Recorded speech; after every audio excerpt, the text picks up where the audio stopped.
আজ আপনাদের সাথে শেয়ার করছি জাপানিজ সেকেন্ড হ্যান্ড স্টোর। শুনে অবাক লাগছে? প্রথমবার আমি যখন গেছিলাম আমারও অবাকই লেগেছিল।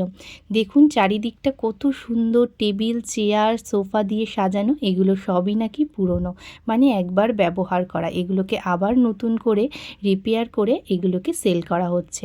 কিন্তু এগুলো দেখতে যেমন সুন্দর, এগুলোর দামও কিন্তু অনেক সুন্দর ছিল। সেকেন্ড হ্যান্ড বলেই যে খুব সস্তা ছিল এমনটা কিন্তু নয়। আমি শুধু এটাই ভাবছিলাম যে এগুলোর দাম যদি সেকেন্ড হ্যান্ড অবস্থাতেই এত হয়, তাহলে নতুন অবস্থাতে এগুলোর কেমন দাম হতে পারে।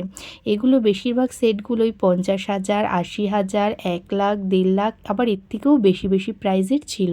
কিন্তু প্রতিটা জিনিসই এত সুন্দর লাগছিল, মনে হচ্ছিল সব কিছু নিয়ে এসে রুমটাকে একদম সাজিয়ে ফেলি।